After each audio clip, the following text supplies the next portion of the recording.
May I have your attention? The 2026 SpaceCom Space Congress program will resume in 2 minutes. At this time, please silence all devices.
Please take your seats and silence your devices. The 2026 SpaceCom Space Congress program will resume momentarily.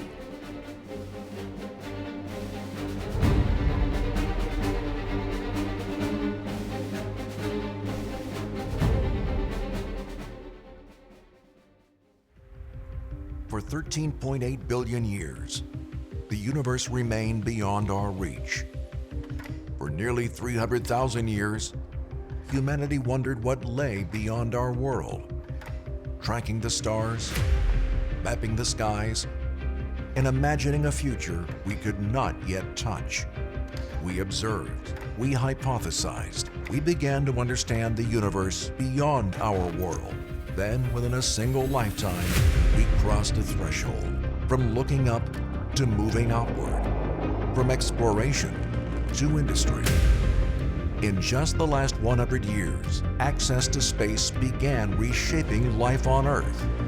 Satellites became infrastructure, data became connectivity, and space-enabled systems quietly became essential to modern civilization. Today, the focus is no longer just reaching space. It is building what comes next. We are expanding beyond missions into sustained presence, beyond singular achievements into infrastructure, from low Earth orbit to Moon, Mars, and beyond. Exploration opened new pathways. Partnerships built the systems to use those pathways. And now, industry is scaling what was once only possible. This is why you are here. Together at SpaceCom Space Congress, we turn capability into opportunity, and opportunity into a sustainable space economy. Together, we are powering the next space age. Please welcome back Ryan Brown.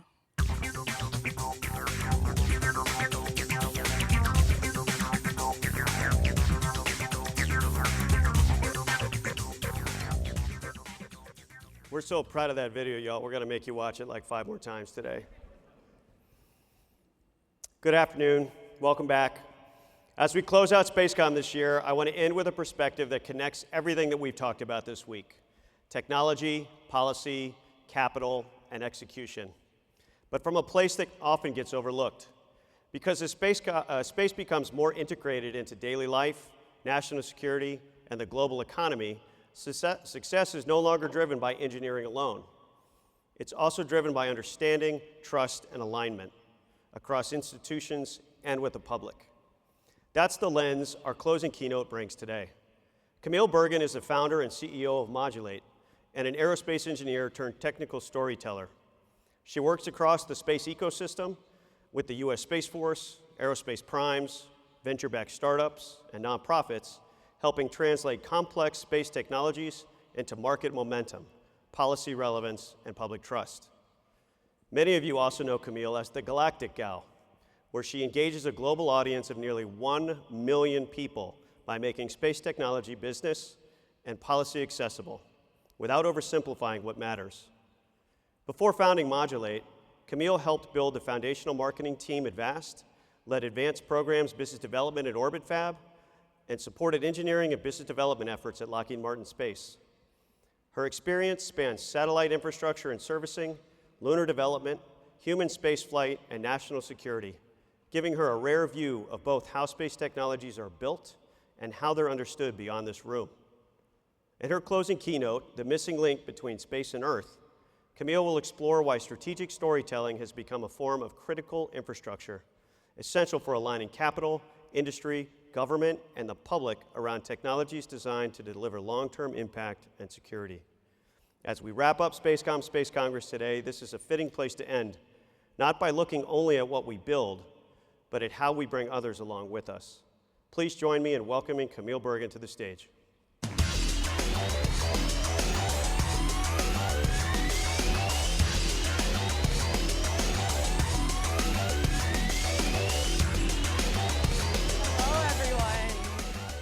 How's everyone? I know it's right after lunch. I just had lunch myself, so I'm going to try to keep you guys engaged by starting with a story. So we've all been told this story in some way, shape, or form, that America largely unanimously united behind the Apollo program, that everyone supported it, right? It's a great story, backed by some data. Nearly 95% of all US households with a TV watched Neil Armstrong step foot on the moon. But it's also a wrong story. In fact, the only time that more than 50% of the American public believed and supported the Apollo program and believed that we should do everything possible to be the first on the moon was the week of the Apollo 11 landing in 1969, and even then it was only a measly 53%. And so I keep hearing all of these sentiments. Oh, if only we had the support that we had in the 1960s, we would be back on the moon by now. We would be on Mars, we would have so much policy support, so much funding, all that kind of stuff, if only we had the public support behind us. So then Apollo 17, 3 years later, only 3 years later, right? Like, I think about the Apollo program as this huge decade-long thing, right? But we really only went to the moon like for 3 years. But, you know, Apollo 17, right, we were driving cars on another world that was 250,000 miles away when just, you know, roughly a decade before, we had barely been outside of our atmosphere. We were collecting rocks and bringing them back, and we would learn from those rocks that the moon had ancient volcanic activity. So by that point, right, that's so much technology, so much science. Everyone had to have cared, right? No. No one was really paying attention anymore. Actually, more people watched that week's episode of this sitcom, All in the Family, which obviously by my age, I have no idea what this is. They watched more of this than they watched the Apollo 17 landing. So what happened? Why is this story perpetuating that, oh, if we only had all the public support that we had in the 1960s? In my opinion, we have been confusing attention for belief for over 50 years. Those record audiences weren't tuning in because they actually believed in space exploration like we all do. They didn't actually care. They didn't care about the technology or the science. They were tuning in because it was a spectacle. It was actually the most successful public relations campaign in all of history. And so how did that happen? We had created a cultural event that, amidst the backdrop of the 1960s, all the political unrest, the civil unrest, was giving people a sliver of hope. And we created these things like, life and time and Tang, and now everyone thinks that NASA created Tang, and they really didn't, right? And it's because we had this, unfiltered access to information at NASA, and there were no rules. It was also a really easy story to sell if you think about storytelling. We as humans, we tell stories all the time. You tell a story pretty much every time you talk to somebody. It's how we connect with people. It's how we connect with the world. It was very easy to sell because what makes a really good story? Why do you watch TV? Why do you read a book? Why do you engage with any form of entertainment? Well, you have a villain or something that you're collectively working against. You have really high stakes, you have uncertain outcomes, and the space race was the perfect confluence of all three of these.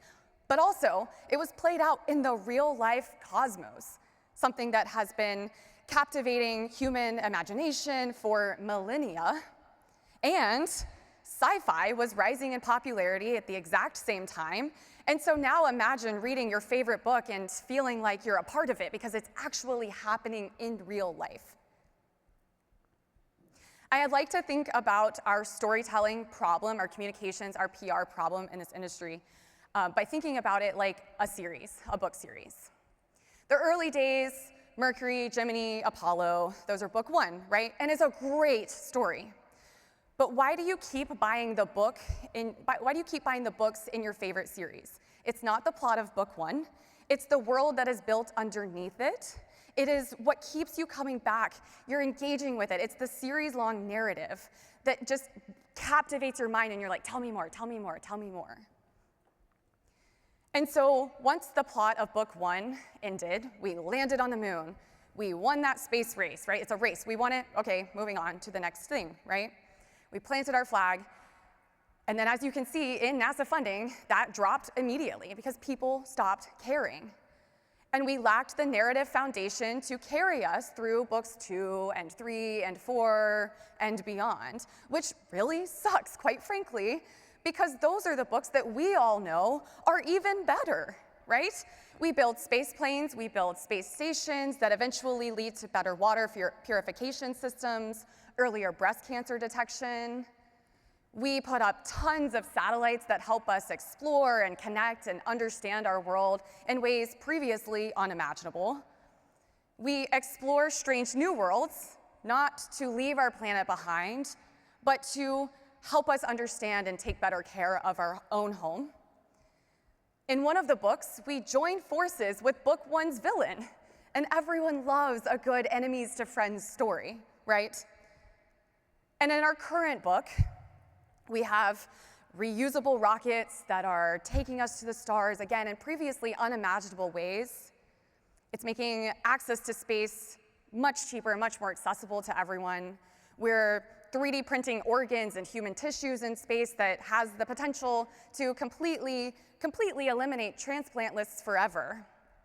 We can track severe weather, we can better respond to disasters, we combat food security, all of these things, right? Food scarcity, my bad, by doing food security. The list goes on and on and on. And even now, we're revisiting the setting of book one with new knowledge, but there's also another villain, uncertain outcomes, and higher stakes, arguably higher than the first book. But people have closed the book and they're not buying the rest of our series. I came across this quote from astronaut Alan Bean recently. He gave it about 40 years after the original space program. And he was talking about the early days, and all the astronauts said, "Why would you worry about marketing? We don't need to convince anybody to like it because we like it." Does that sound familiar? Because I think it does. We have been assuming for over 50 years that everyone cares about space like everyone in this industry does. And now, to be clear, one of my favorite parts about this industry is that we are all so passionate about the mission and the technology and how it can improve humanity. But for over 50 years, we have been confusing novelty and cultural hype for long-term belief in space exploration, and we think that everyone else likes it like we do. And that's because we mistook the spike for a baseline and never reset. which, to be fair, is very easy to do, and I've actually done it myself, so I'm gonna expose myself. I'm gonna tell you a story. When James Webb launched in 2021, I gained like 400,000 followers pretty much overnight. I do not recommend that, by the way. That's not a fun time in certain ways. And that's because my videos about a space telescope were getting hundreds of thousands, if not millions of views every single day. For the entire time that James Webb traveled out to its parking spot, its Lagrange point L2, I was making videos about what the heck is a Lagrange point? I was telling people about orbital mechanics, and they loved it.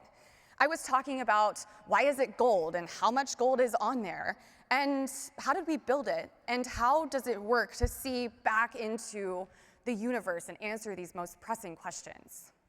And so I thought to myself, oh my gosh, I have succeeded, and everyone likes space again. And that's what I had set out to do about a year before when I started posting on social media. I wanted to teach people about what we were doing in this industry because I, on the industry side, saw it, but also saw the public disconnect and the disinterest. And so in some ways, that's what the data showed, right? People cared, but you can't draw insights from data without looking at the whole picture.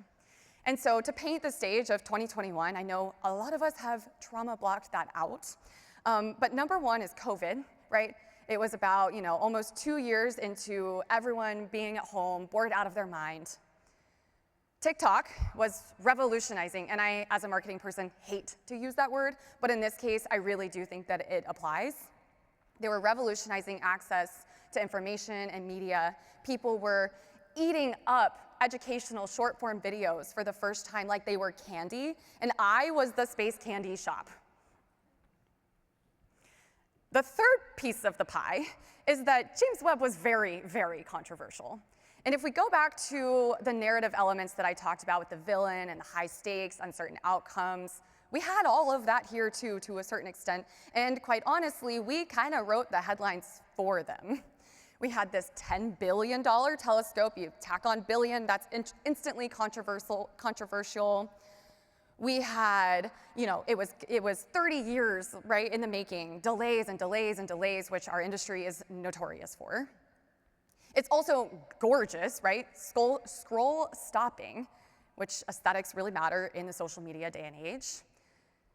And everyone was just like, wow, $10 billion for this?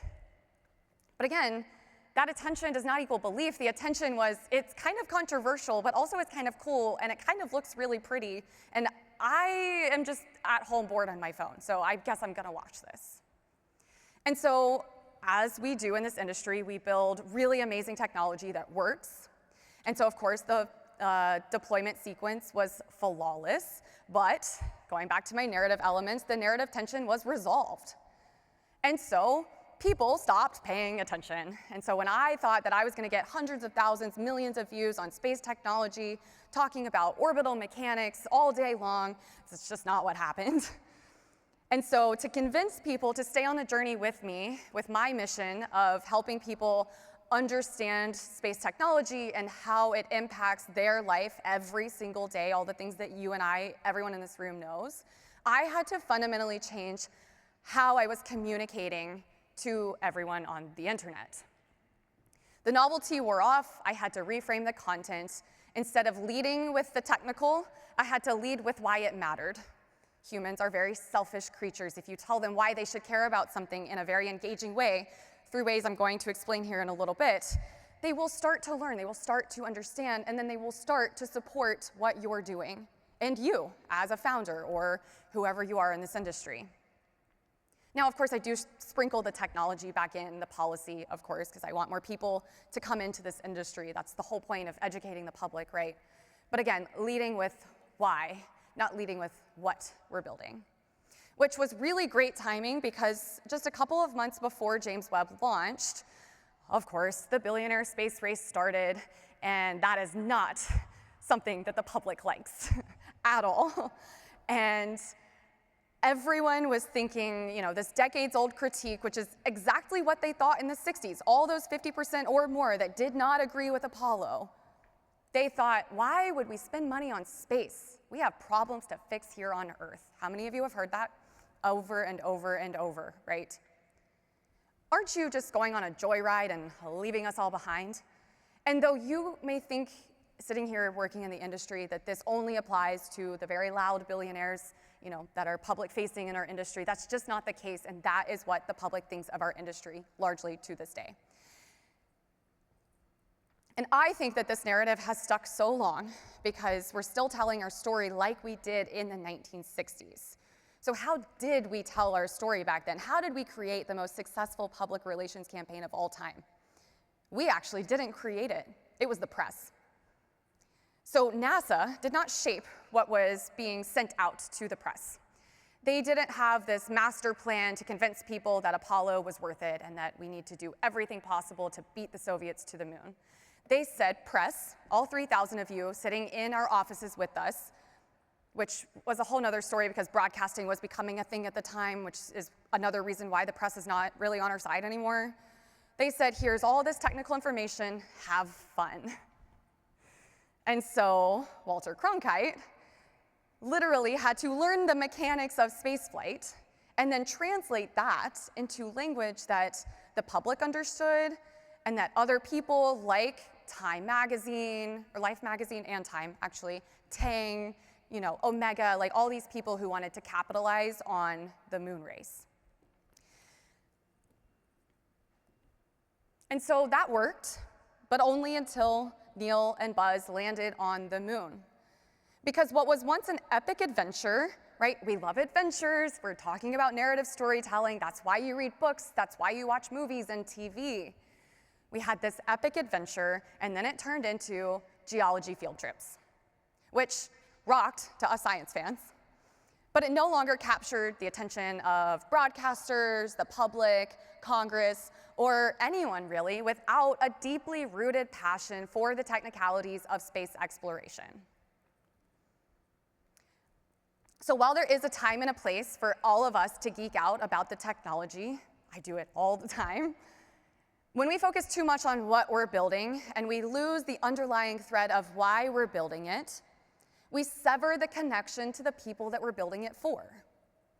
And so in engineering speak, because I'm sure most of you in here are engineers or have an engineering background, that's like cutting off your power supply to your satellite. Now, I've been talking a lot about the public, but to be clear, people here is not just the public, though they are a very, very, very important piece of this puzzle. There's actually a whole web of stakeholders, probably at least one from each in this room right now, and we really need to do a better job of communicating not just with the public, but with each other. Because how many of you have struggled to raise a round? You know your technology is great, or you think it is, and you think your deck is great, and all you hear is, we're gonna pass, and you just hear that over and over and over. How many of you have struggled to win government contracts? You hear you're not selected even though you did everything right in the proposal, or so you thought. What about finding market adoption? Again, you think that you have a really awesome technology, you care about it, but no one else in the industry does, and you just can't get market adoption. Or hiring top talent. How many of you have heard, I'm not really interested in this, because us as younger Gen Z care a lot about missions and care a lot about doing values-driven work. All of these are very common problems. We all know this, and that's why we all come to these conferences. We've been talking about getting more capital and government support, et cetera, et cetera. And we all want that. And so what did we learn from Apollo? If you don't have the narrative foundation to convince people to come along with you on your journey, they just simply won't buy your book, and your success depends on them buying the whole series.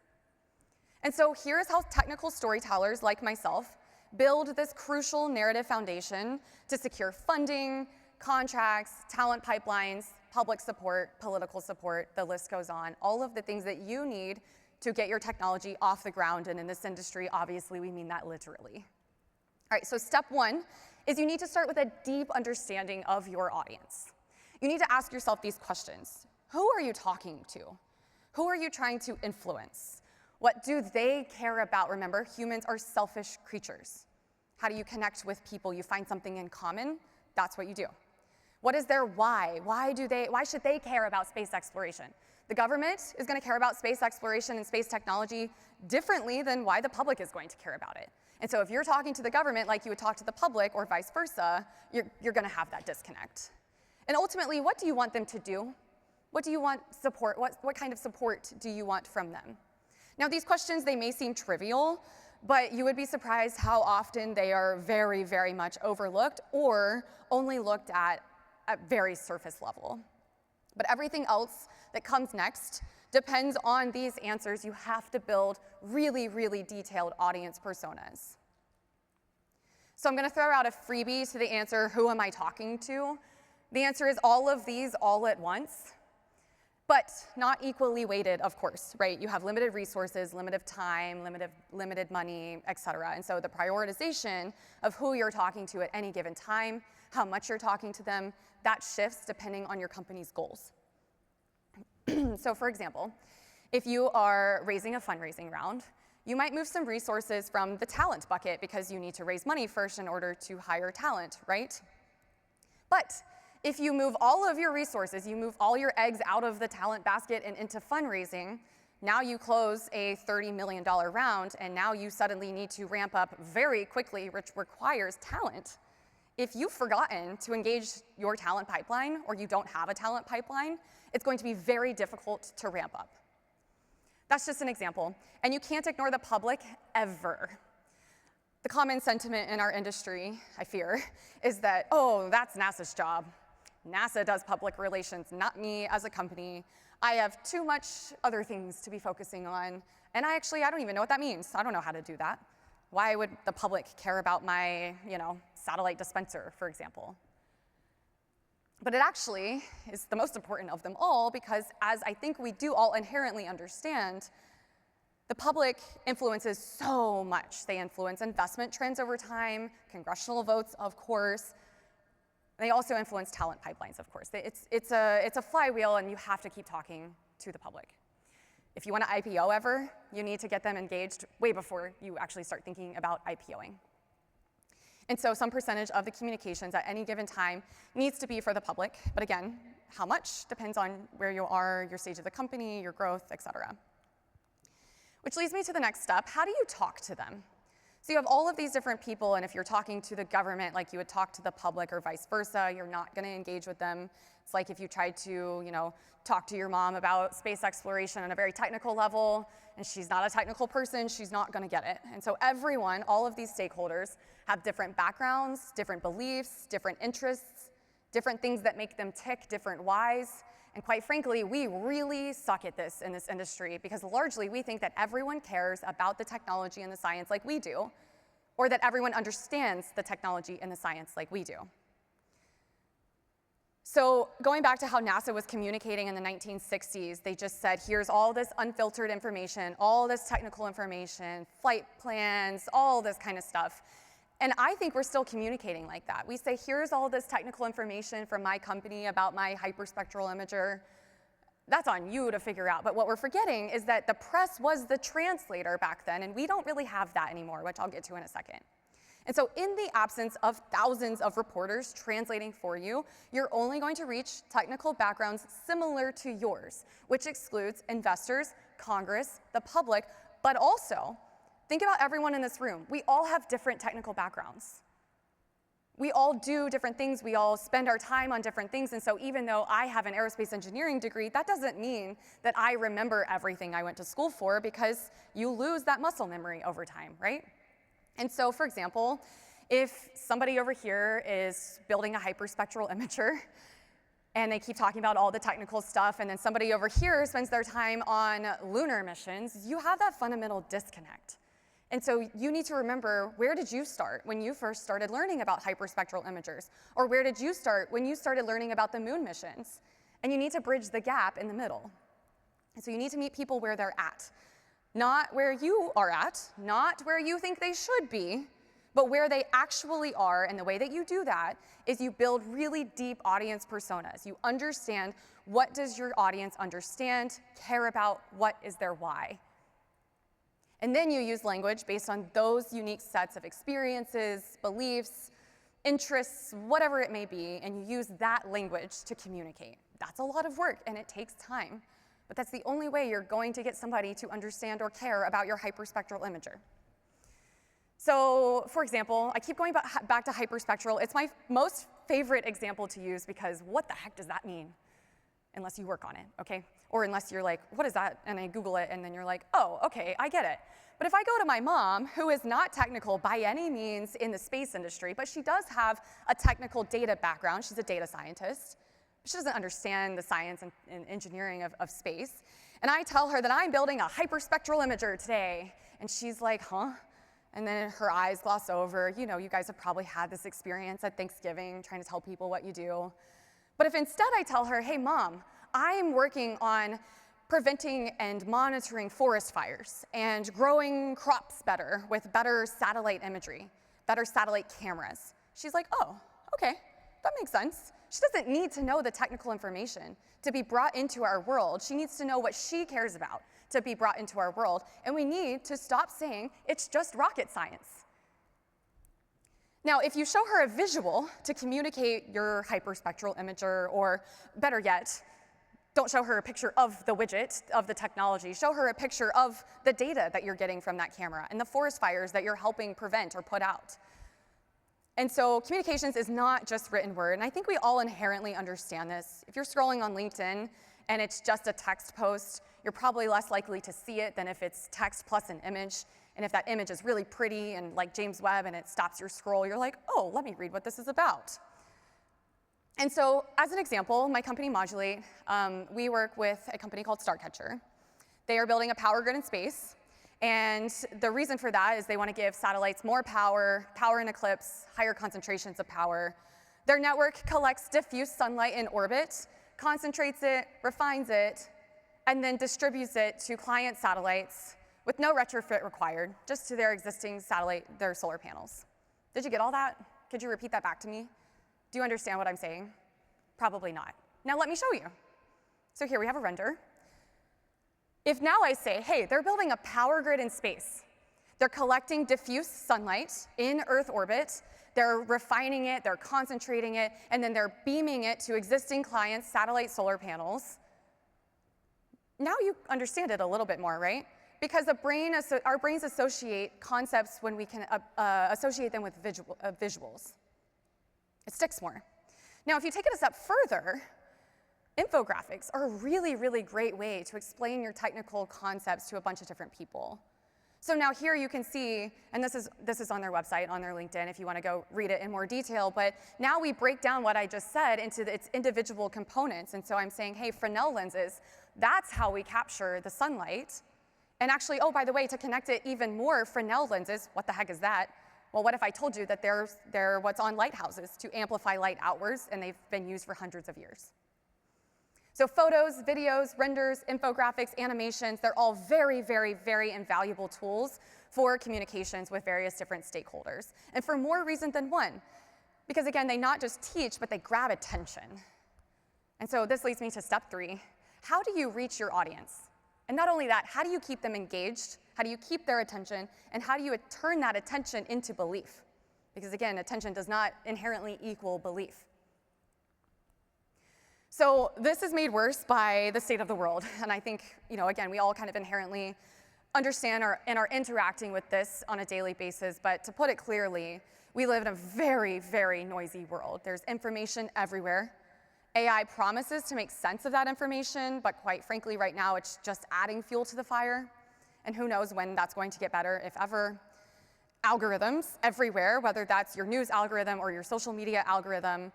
Algorithms are creating echo chambers and information silos. Every single person in this room has a different internet. That's terrifying. They're also controlled by a few people, or foreign states, increasingly.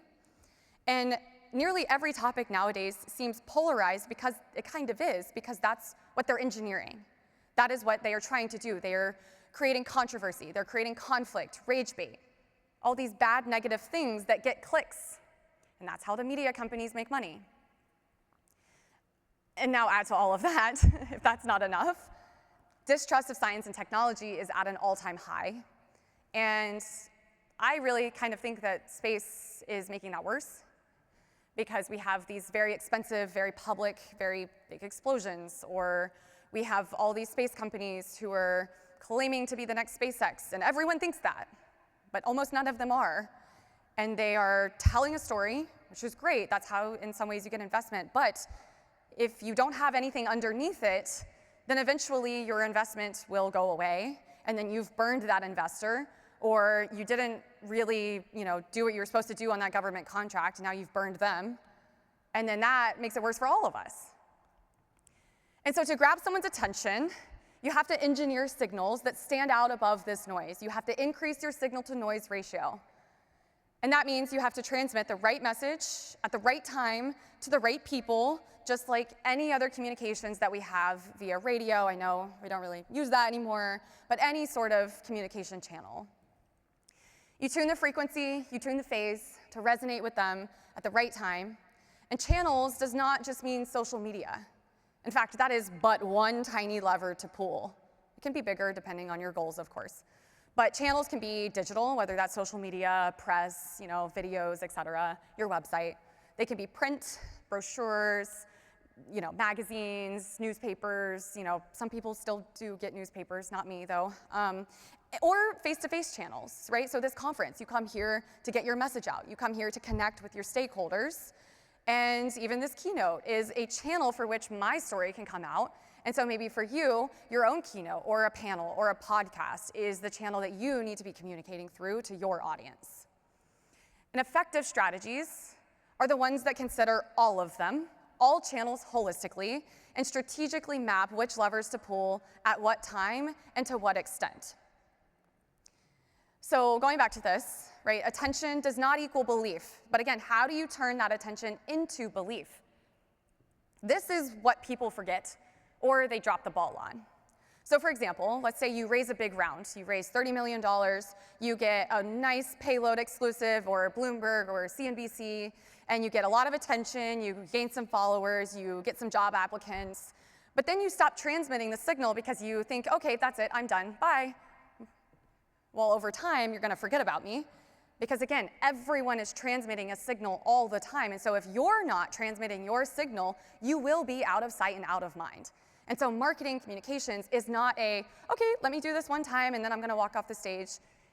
You have to build momentum to your big moments, and you have to keep that momentum going, and that momentum is what drives investments and government contracts and political support, policy reform, public support, talent pipelines, you name it, whatever support you need as a business or an organization to thrive.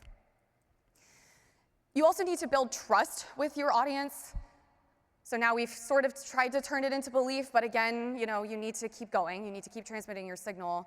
And to build trust with your audience, it starts with being vulnerable. It starts with being authentic.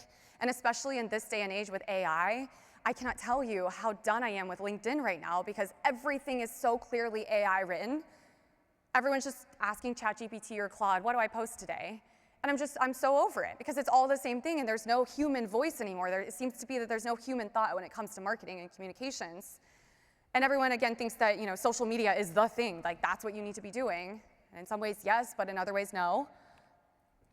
So if you're vulnerable, if you're transparent with people, right, that's how you build relationships with people in your life, right? That's how you build friendships. That's how you, build stronger bonds with your family, is you get vulnerable with them and you get deep with them and you pull back the curtain, which to an extent is what NASA did, right? They said, okay, we're not gonna behave like we have with missile development. It was actually a presidential mandate that NASA become very open with our Apollo program, especially because the Soviets were being very secret.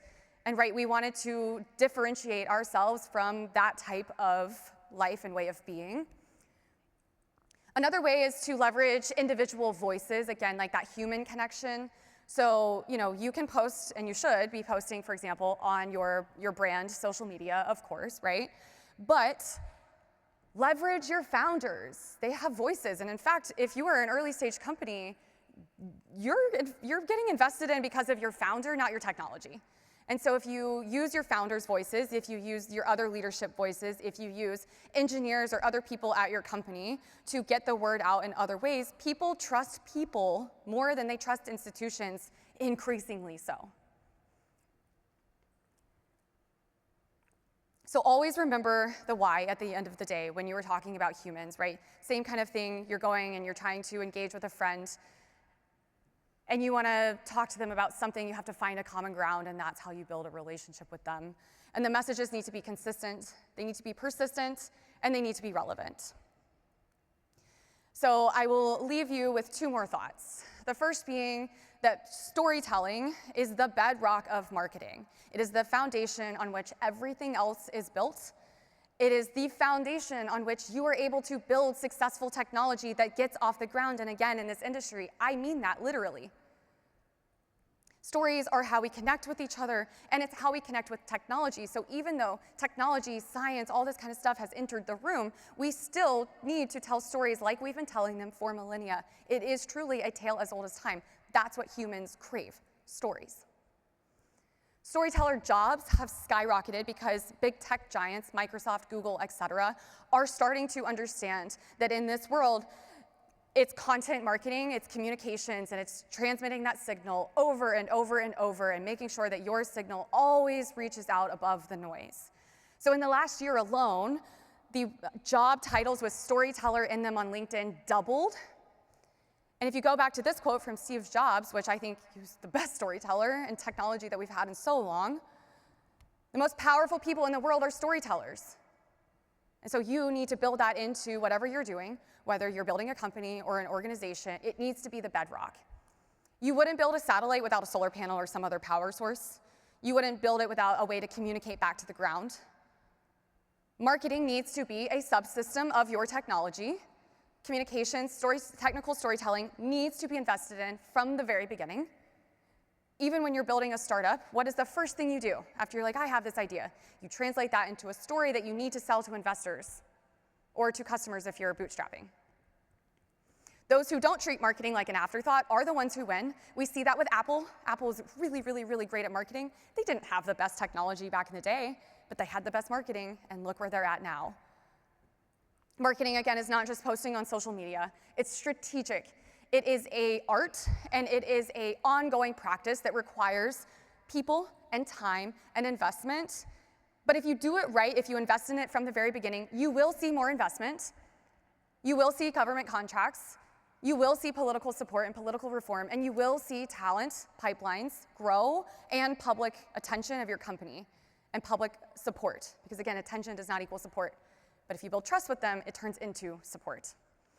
And so I'll leave you with this. Without an urgent, systemic, industry-wide shift in how we communicate and developing strategic narrative foundations and communications infrastructure, we will lose our space superiority.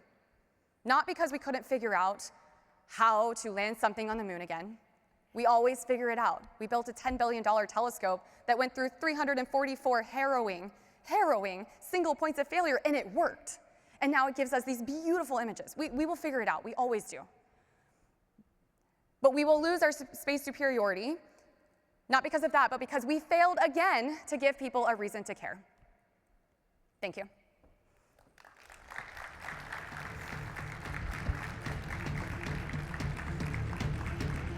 Please welcome back Ryan Brown.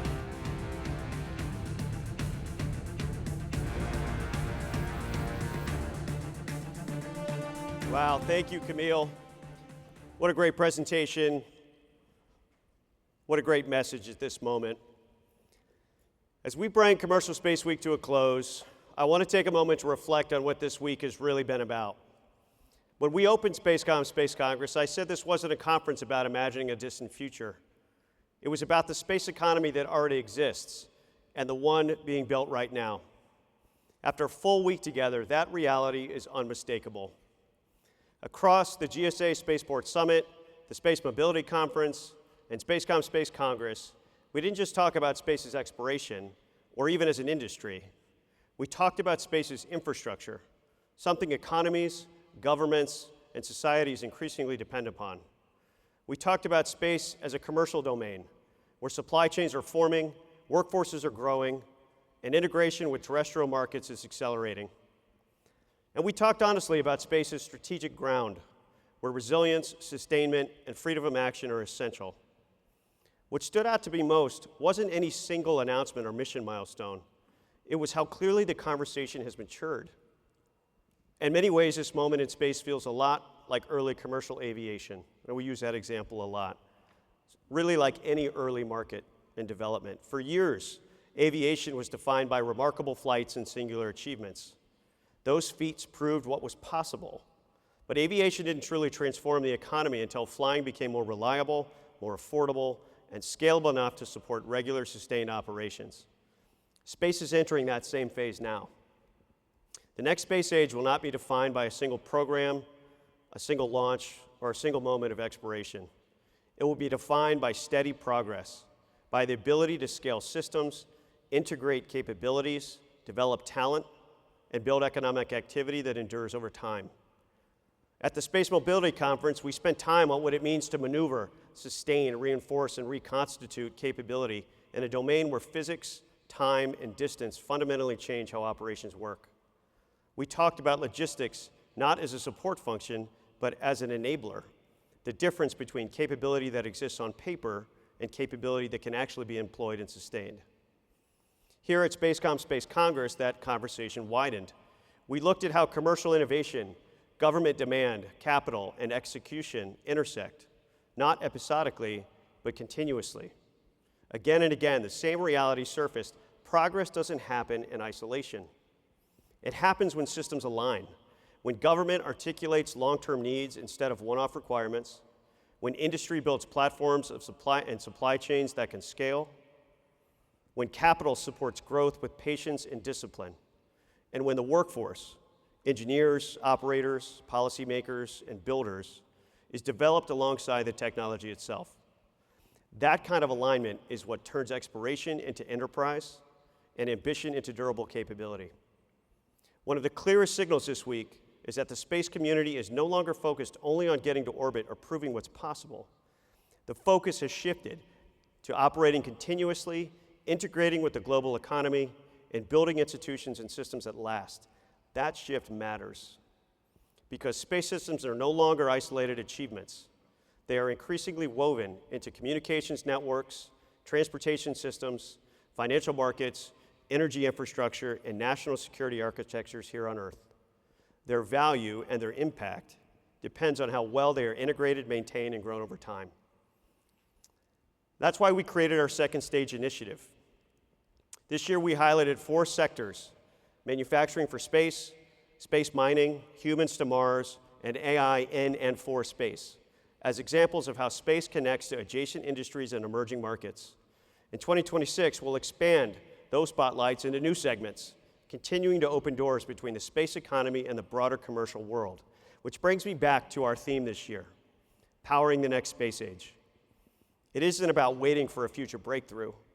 It's about sustaining momentum. The next space age isn't something on the horizon. It's unfolding now through incremental progress, scaled capability, and the integration of space into the broader economic and security systems that shape daily life.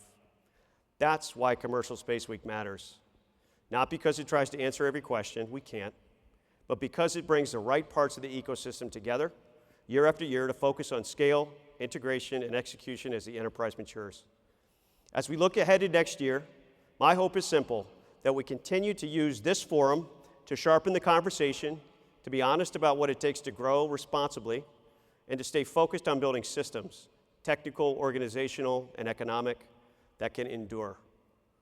Thank you to our speakers, our partners, our sponsors, our attendees, sponsors like Momentum, and to all of you for bringing your time, your expertise, and your energy this week. Thank you for braving the weather. Safe travels home. We look forward to seeing you back here next year, January 12th through 14th, 2027. Together, we are powering the next space age. Thank you very much.